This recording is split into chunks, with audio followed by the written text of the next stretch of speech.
तो क्या कोई ऐसी सफाई होती है कि हम जो कचरा है वो ऊपर से हटा दें और जो उसके नीचे वाला कचरा है वो हमें ना दिखे? कितना अच्छा हो कि ऊपर का कचरा हमने हटाया तो बस कचरा हटा हुआ ही दिखे, नया कचरा ना दिखे हमारे को। ऐसी कोई सफाई होती है? होती है। वो कब होगी? जब सारा कचरा निकल जाएगा, तो फिर कोई कचरा नहीं दिखेगा। लेकिन यदि हमने कचरा हटाया है और नया कचरा दिख रहा है तो ये चिंता का विषय है हमारा। ये तो और कचरा दिखने लग गया, मैंने तो ये हटाया, अब ये कचरा और दिखने लग गया, अब ये कचरा और दिखने लग गया। इससे तो अच्छा था वो पहले वाला ही, क्योंकि थोड़ा सा ही कचरा था। यहाँ तो पता नहीं क्या क्या निकल रहा है और क्या क्या दुर्गंध आ रही है। क्या ऐसा सोच के हम कचरा हटाना बंद करते हैं यदि हमें सारा कचरा हटाना है? कभी भी नहीं करते हम ऐसा। तो साधना में हम ऐसा क्यों करें कि कोई वृत्ति उठ रही है तो हम सोचें तो क्या उठ गई है, बंद करो तुरंत, तुरंत इसको ढक दो। भाई हमारा लक्ष्य केवल तात्कालिक रूप से दुर्गंध या कचरा न दिखना है तो ठीक है, कालीन बिछा दो, है उपाय वो भी कि अतिथि आ रहे हैं और कचरा ना दिखे तो कालीन बिछा दिया, चादर बिछा दी, चलो हो गया काम।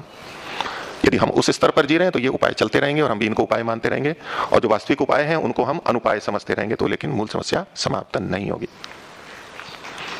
तो वैदिक जो साधना पद्धति है वो विवेक वाली पद्धति है। वो अविवेक पैदा करके साधना के रूप में प्रस्तुत करने वाली नहीं है। वो आंख खोल करके चलने वाली है। आंख खोलेंगे तो गड्ढा भी दिखेगा, तो पत्थर भी दिखेगा, तो सही भी दिखेगा। आंख बंद करके सब कुछ अच्छा है, ये पद्धति नहीं है। आंख बंद कर दो तो पलायन है, कबूतर भी आंख बंद कर देता है शतुर्मुर्ग बिल्ली को देख के, या जो भी कथाएं हैं, ये वो पद्धति नहीं है। ये विवेक वाली आंख खुली रहते हुए हमें उस समस्या का समाधान करना है। इसलिए अपने अंदर जो वृत्तियां हैं कुछ गलत भी हैं तो उससे चिंतित नहीं होना। प्रसन्न होना, मुझे पता लगा कि मेरे अंदर ये भी दोष है। किसमें दोष नहीं है? किसमें कुसंस्कार नहीं है? तो जन्म जन्मांतर से चले आ रहे हैं, तभी तो हम बंधन में हैं। हमने डाल रखे हैं, किसी ने कम या अधिक, इसीलिए तो मनुष्य जन्म मिला है हमें। तो एक तरफ जब हम ध्यान करते हैं ईश्वर का और हमारी चाह है कि ईश्वर पर ही ध्यान रहे, उस समय सांसारिक विषयों का ध्यान ना आए, मुक्ति का ध्यान रहे, ऐसी शांत स्थिति रहे, वो भी हमारे लिए करनी है। लेकिन उसकी भूमिका के रूप में हमें ये सब काम भी करने होते हैं।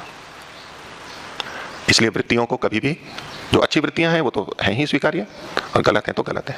जब जब वृत्ति आती है तो चलते फिरते उसके साथ अगर हम हर जगह ये जोड़ेंगे, नहीं ये अच्छी है ये बुरी है, ये वैदिक पद्धति है। वो कहते हैं अच्छा बुरा जोड़ोगे तो राग और द्वेष जुड़ेगा और फंसोगे।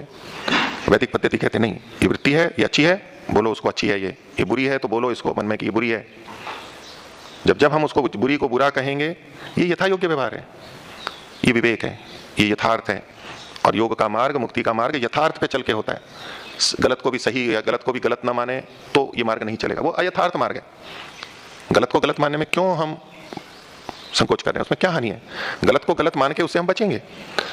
गलत को गलत नहीं मानेंगे, उसको भी समान मानेंगे तो हम उससे व्यवहार करेंगे और पीड़ित होंगे।